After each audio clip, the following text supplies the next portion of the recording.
Hello guys, it's 2014, the 2nd of May, and I've recently received an email giving me an update on the MacBook Air, both the 11-inch and the 13-inch versions. Basically, there's been an update, and they've also knocked off £100 off the price.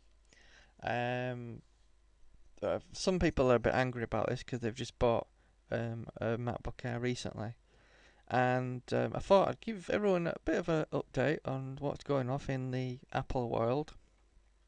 Basically, the machine's been upgraded from 1.3 gigahertz to 1.4 gigahertz, dual core i5, to the Haswell processor.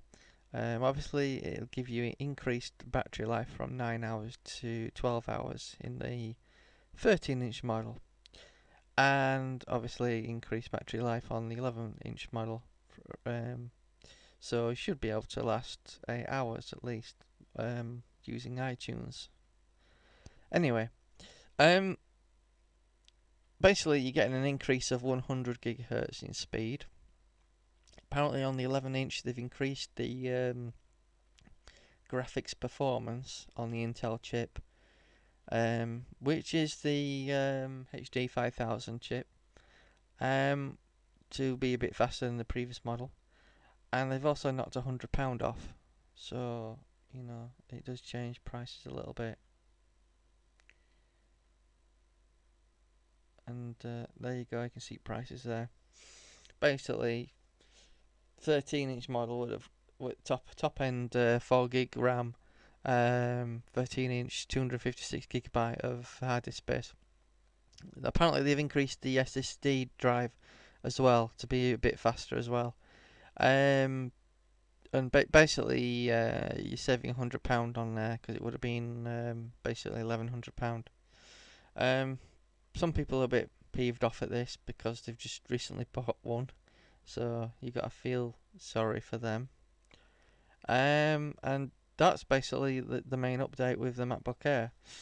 Um, Me personally, I was interested in getting a MacBook Air myself, and you know, I happened to go to a PC World recently, in a White Rose Centre, which is a shopping centre near me, and the one actually glued to the worktop surface like they normally are, and I was able to pick it up, and I was really surprised about how heavy it was. I was led to believe it was really light, and when you compare it to, the weight of the MacBook Pro, they're very not that far off. All right, the MacBook Pro is a bit heavier, but I wouldn't call it a light machine.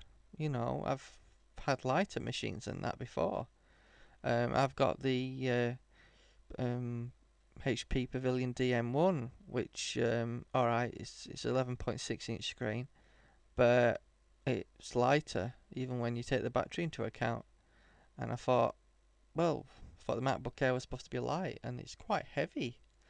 So, and I recently did get a MacBook Pro with a CD-ROM, which is the 2012 version, and the weight is comparable. All right, it's a little bit lighter, but for the sake of having a bit more of a beefy processor, ability to upgrade RAM, and have a DVD-ROM drive. Um, it's a conventional drive of 500 gigabyte, but to me, I would look at possibly getting an almost new 2012 MacBook Pro opposed to buying a 13-inch MacBook Air brand new. You can pick up probably a second-hand MacBook Pro 2012 for in the region of £600 and £700. That's how much I spent, and basically it's more functional because you can upgrade it to 8 gigabyte of RAM. The problem with the new MacBook Airs is the RAM's soldered to the motherboard, so you can't really upgrade them once you've purchased it, which is a bit of a bummer when you might want to do some Final Cut Pro editing, because 4 GB of RAM isn't really good enough. In fact, 8 is probably the minimum you want for any sort of video editing, really. I've got a iMac and it struggles basically with 8 GB of RAM.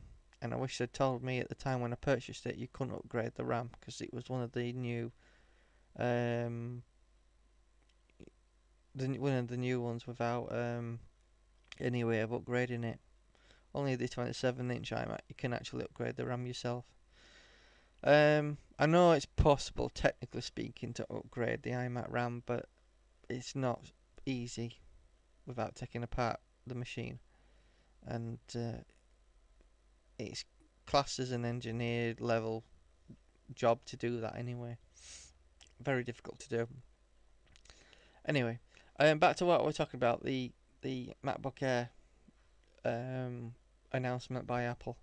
I can see a few people being annoyed that they just purchased a MacBook Air recently, and they've just dropped the price by £100, which is quite unusual for Apple. But then again, it might have something to do with them possibly winning the court case against Samsung and getting $2 billion from them. Anyway, that's obviously the bit of news I have for you guys. Let me know. Give me some comments of what you think. Do you think it's a bit cheeky of them doing it now rather than wait for the next update? Because they don't come with Retina screens at the moment, and that was the big disappointment with a lot of people, that they weren't able to get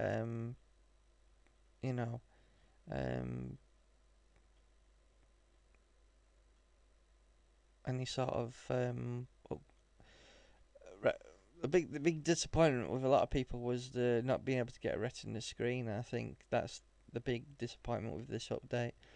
Anyway, I thought I'd let everyone know, and hope that might help you a little bit if you decide now is the time to buy, because they've just dropped the price by £100. My advice would be to use that price drop and get the upgraded 8 GB MacBook Air directly from the Apple Store. You might have to wait a few days to get it, but for 8 GB of RAM, I think they charge about $80, £80, something like that. So use that discount that they've just recently given to it to pay for that. Anyway, that's my thoughts. Thanks for listening. Bye.